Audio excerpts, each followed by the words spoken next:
You're so gloomy, we don't need you, my employer, a very ignorant woman with no interest in learning, said, demeaning me. Her smug expression made me sigh. I answered, well then, I quit, and walked out of the business. I saw that awful woman once more months later. Did you ever find a company that would pick up a useless person like you? Her expression was taunting me. Yes, I said. Incidentally, your major client, she was DMF to support what I had said, but her face went white as she realized. John Smith is my name. I work for a food and beverage firm as a salesperson. Sales are over 40 years old, yet it's kind of odd. Although I work in sales, I don't go out and visit customers. I simply sit at a desk by the window and work on the computer. Good morning, John, this person said to me. David, good morning. After work today, John, we're heading out for drinks. Do you want to come along? Thank you for the invite. I'm sorry, I have other plans. Got it. I spent most of my time in front of the computer and rarely spoke to other staff members. Part of the reason I didn't fit in with their chats was that everyone else was younger. JN always dresses so neatly. Yes, his shirts are always crisp, and his outfits are always ironed to perfection. He also has a pleasant scent. Perhaps it's fabric softener instead of perfume. What kind of fabric softener does he use? I've seen him look at me and talk a few times, but I've never asked them what they were discussing. I simply continued working. Time to clock out already? Good work today. Yes, today's work was good. We always know when it's time to depart since John always leaves on time.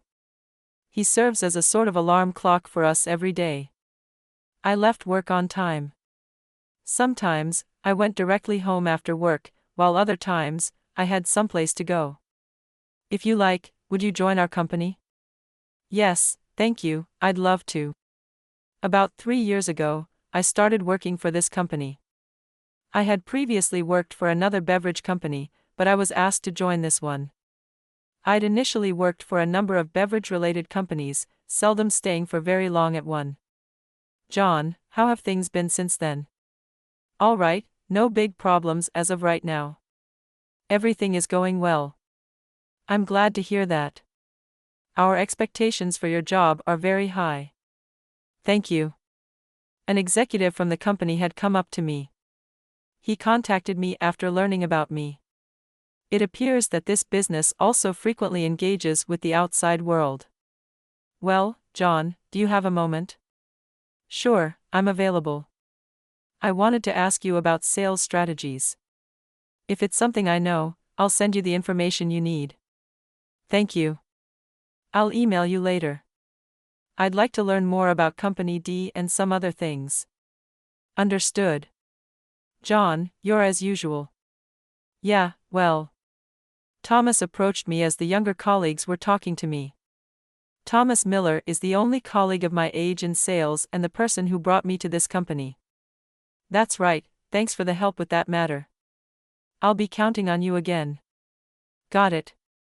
Also, the client wants to go out for drinks next time. Understood. We have known each other before joining this company and can communicate with minimal conversation. As the sole senior employee, he takes care of various things. Thomas, being attentive and single, is quite popular. Let's keep up the good work for today. A peaceful sales department without any particular troubles. Nice to meet you. I am Carol Brown, and I will be joining as the department head from today. Then, she was transferred here. Carol came from a larger affiliated company. It seems she comes from a bigger company than ours. Is that so? A matter of power? Maybe, who knows? Well, she's our boss now, so hopefully we can work well together. I sighed internally while looking at Carol. She appeared quite flashy, wearing bright red clothes that didn't seem suitable for work. Her makeup was thick, and a strong perfume scent wafted to my desk. Listen to what I say. I am in a higher position than you. Her attitude was confident and assertive. Honestly, the The thought of her being the boss made me worried.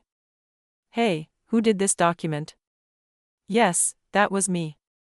Redo this document, and the client you're handling will now be my responsibility. Well, am I changing this now? And what's the issue with this document? Figure it out yourself. Look here.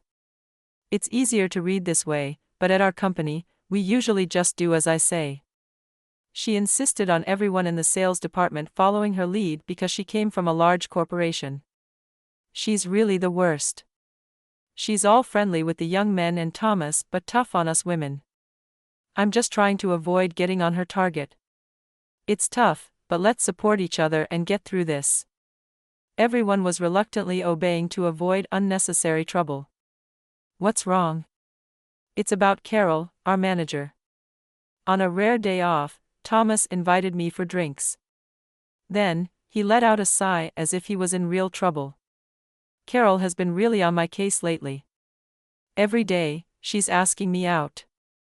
I see, I get it. It seems she often invited him out.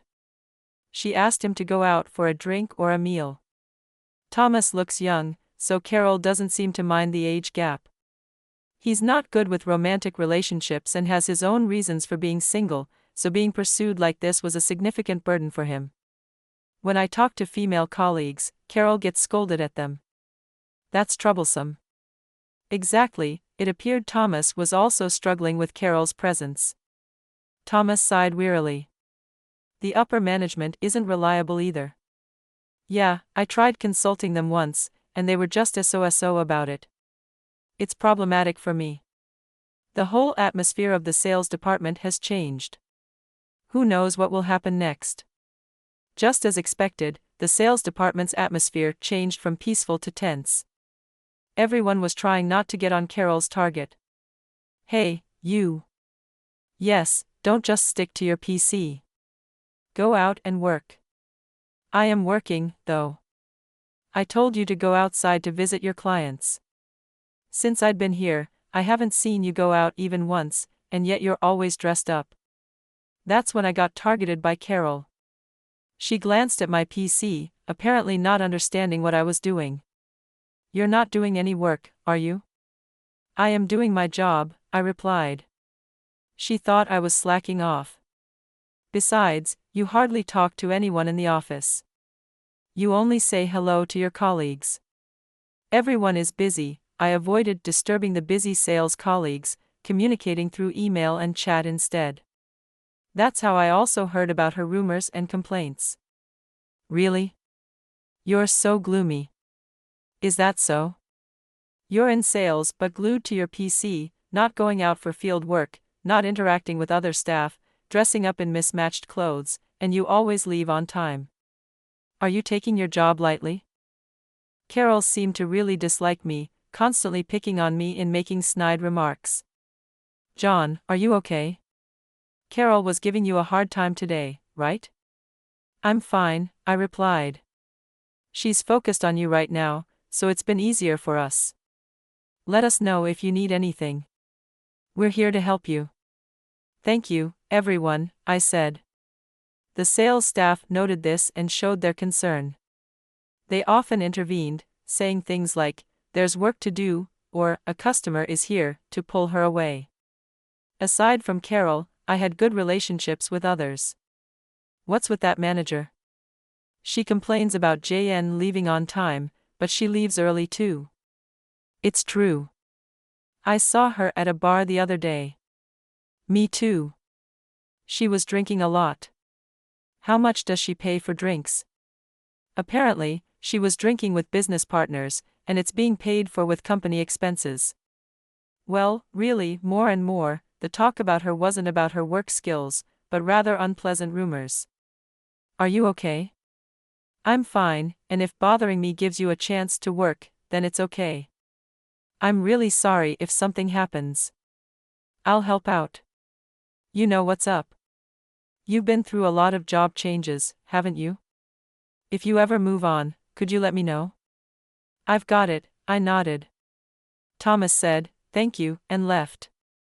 Unlike me, Thomas had always been the type to stay in one place, but it seemed this situation had made him think. A few months after Carol's arrival, trouble happened. Sales department expenses had increased, leading to orders for cost-cutting. Why have the expenses gone up? Now we're told to cut costs. It's ridiculous. Carol complained, but the rise in expenses was her fault. Her excessive views of entertainment expenses were causing the increase. Everyone knew she was frequently out drinking. I don't want to cut back on entertaining payment expenses. If they cut, I won't be able to drink enough. It's your fault, John. Why me? You're not working. Having you here is a waste of expenses and salary. You're stealing company money. I was being unfairly accused. I was just doing the job I was assigned.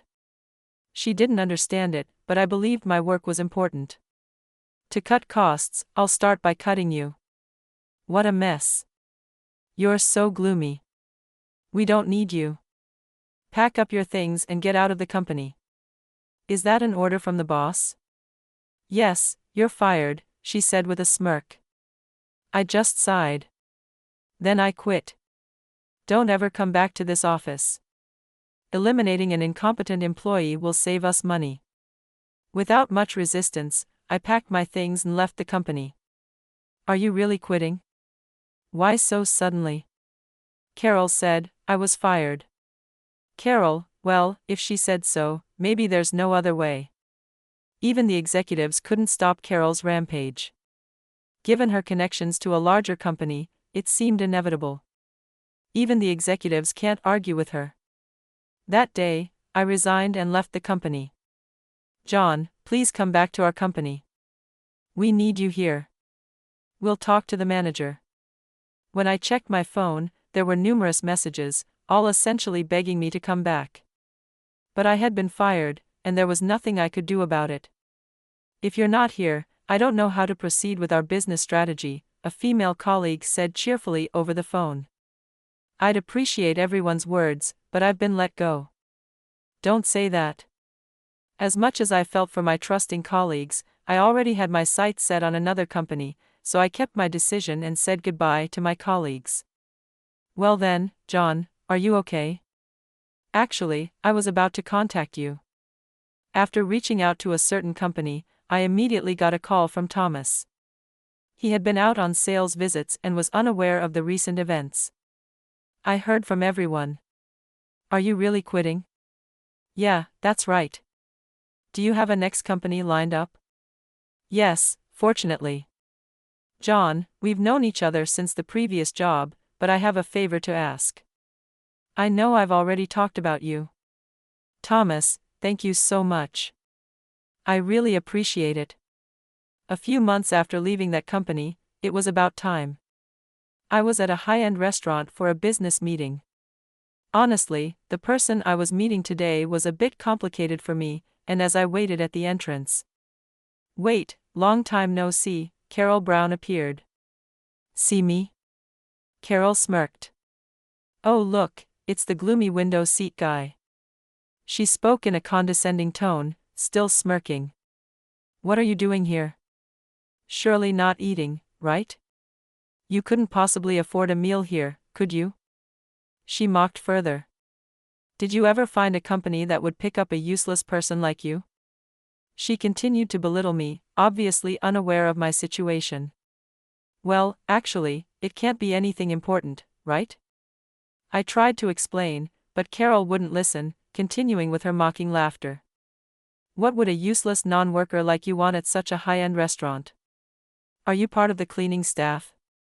It's just like you trying to look cool. It doesn't suit you at all. I'm not part of the cleaning staff. I'm here for work today. Work, huh? That's a word for people who actually work hard like me, not for incompetents like you. Today, I came here as a sales manager for a business meeting, not like you, who just sits at a computer. She was really talking a lot.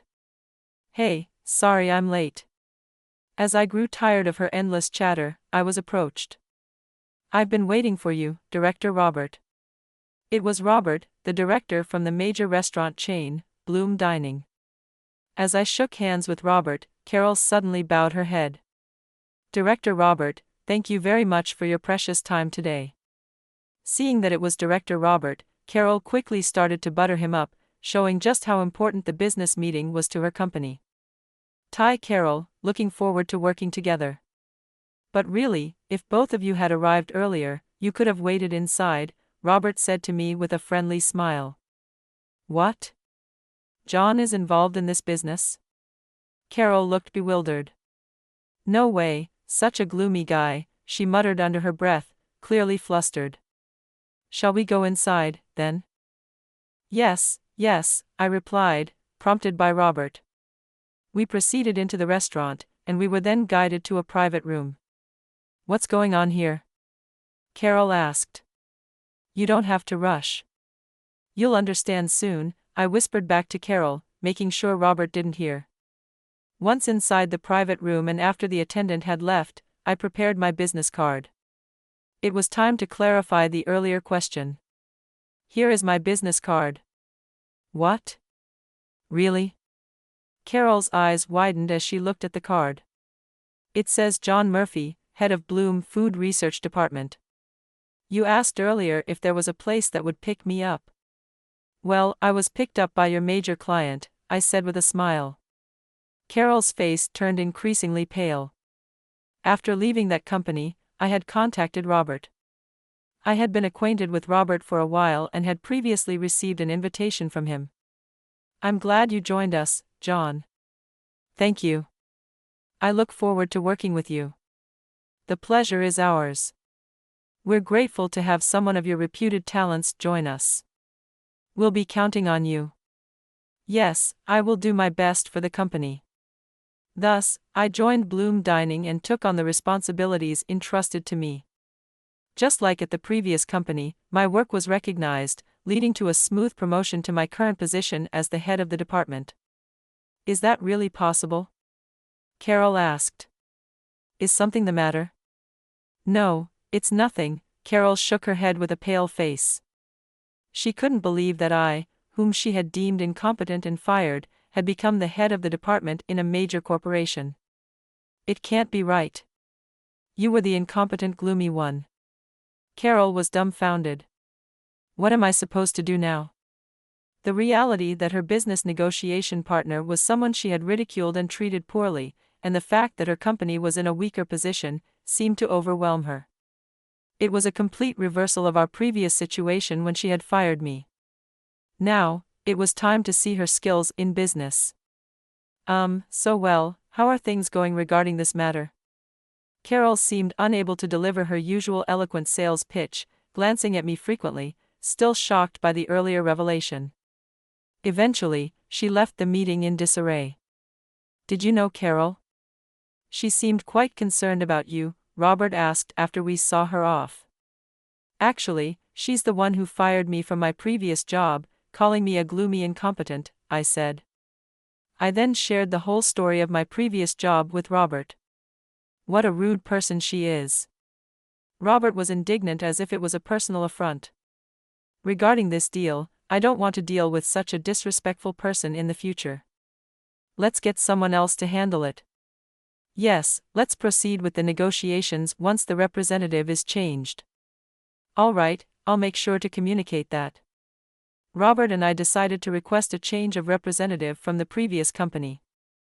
Given our company's stronger position, it was likely that Carol would face some repercussions. John, you've got to hear this. Later on, a former colleague filled me in about Carol at her company. The executives confronted her, saying, "What do you mean by changing the person in charge as a manager?" It turns out the sales staff who had been enduring her tyranny reported her past misdeeds to the executives, including the incident where she fired me. They told her, "We have refrained from reprimanding you because you're on such good terms with an affiliate company, but this time we will have to report back to your parent company." The look on Carol's face was ashen. Is that so? Thanks for letting me know. Not at all, I owe you, John. The former colleague was smiling, relieved at the turn of events. Sometime later, I got a call from the executives of my former company. "John, would you consider coming back to us?" they asked.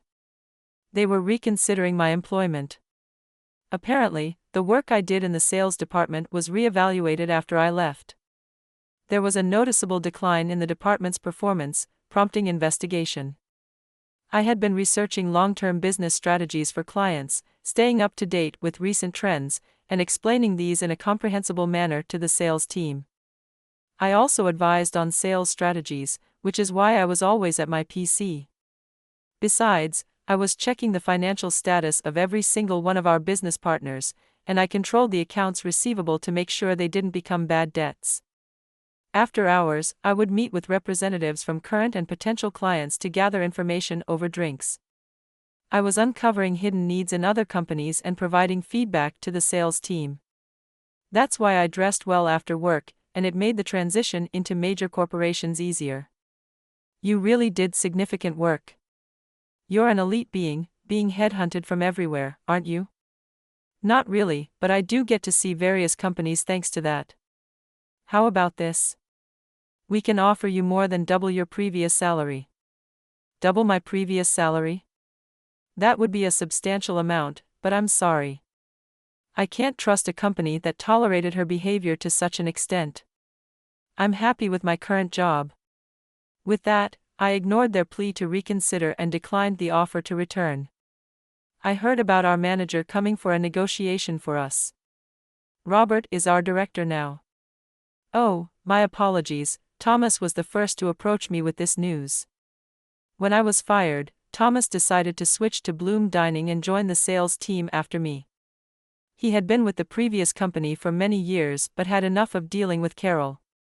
He thought about moving to another company like I did if it meant the company's image was preserved. Over just then, I got fired, and that became the trigger for him to join Bloom Dining. Interestingly, Robert, upon hearing from me, was ready to hire Thomas on the spot, but the earnest Thomas went through a formal interview to join our team. Originally a talented salesman, Thomas now excels at Bloom Dining too. John, please listen well. Calm down. Zoe, a female employee from my former department, contacted me. The one who cried when she learned I had left. She still seems to admire me. I've been assigned the research tasks you used to handle. Can you teach me? Really? Taking over the tasks of a company I left is. Please, I really want to improve our sales. Despite my hesitation, I was moved by Zoe's earnestness and decided to teach her. So this is how I see it, that's how it works. Our relationship resembled that of a teacher and student due to the age difference. We're really like teacher and student. Yes, it would be something like this if I had a student. Thank you, Professor. Please don't call me that. Luke, when we met occasionally for lessons, another former colleague, Luke, wanted to join, eager to learn my sales techniques. I thought, with these two guys, the company will be okay. I was relieved to see them positively trying to learn, just like I did in the past. They could form a great team, reminiscent of Thomas and me in the past. Carol ended up returning to her original company as a regular employee. However, her lavish lifestyle and fondness for drinking couldn't be sustained on her regular salary, leading her to secretly work at nightclubs. Yet, moonlighting was prohibited by her company, and once discovered, she was fired. Now struggling to attract clients due to her haughty nature, she isn't earning much. A sort of poetic justice in a way. It's cause and effect. I saw her looking ragged downtown recently. Well, she caused a lot of trouble for others, so now it's her turn to struggle. That's right, Carol, who had fired me, now faced her own set of hardships. She would not have thought of it then. She once contacted me using the business card I had given her. Well, could you hire me at Bloom Dining? That's impossible. At least contact Thomas. She contacted me too many times and was noisy, so I pushed her response to Thomas. I'm sorry, but I'm not even interested in people like you. And clearly, I hate you. Please don't contact me or my benefactor in the future. To be honest, I don't want to hear your voice again. Thomas clearly refused. She apparently tried to contact Thomas after that, but Thomas himself contacted his lawyer. She was placed on a restraining order so she could no longer approach him. Being popular can be troublesome. I never wanted this popularity. Thomas and I had worked together at one of the companies during my job-hopping days. He had been engaged but remained single after his fiancée died in a car accident. Since then, he understood the nature of my work and began relying on me. Now he's thriving as a skilled senior in sales. Meanwhile, I'm grateful to be able to utilize my skills at Bloom Dining, conducting research with a more generous budget than before in my previous company. Thanks to my efforts, Bloom Dining's default rate dramatically decreased, and we were able to grasp our clients' needs in more detail, leading to increased contract rates. It was definitely the right decision to headhunt you. You made a significant difference. I'm glad to be of service to the company. Everyone praised you. They said contracts became much easier to secure because you identified the needs so precisely. That's good to hear. I just did what I could. I'm really glad you joined our company. Meanwhile, back at my former company, I heard that Zoe had taken over my research tasks and was doing splendidly. As Luke informed me, her research skills are second only to yours, John. Is that so? She did absorb everything quickly when I taught her. I can't be outdone by her, Luke chuckled, seemingly energized by the competition. It appears that they have become good motivators for each other, and their research efforts help stabilize the sales department. Zoe is a disciple of John's. Her methods are just like yours. And you, Thomas, you've been teaching Luke, right? That's true. While I was teaching Zoe, Thomas also provided advice to Luke whenever possible. Looks like it's time for a generational shift maybe. But since we're at different companies, we'll remain rivals for a while longer. Indeed, we can afford to lose flashy jobs. They're easily recognized from the outside, but the unseen supportive roles are vital for an organization's growth. While some salespeople secure numerous contracts, it's the administrative staff behind the scenes providing support. Cleaners keep the office and common areas tidy, contributing to the overall function. An organization can grow because it has employees fulfilling various roles. It's often unclear who is doing what and how they contribute to the work. However, it's important to approach each role without prejudice and strive to understand the contribution of each member, especially those in leadership positions. They should never forget this.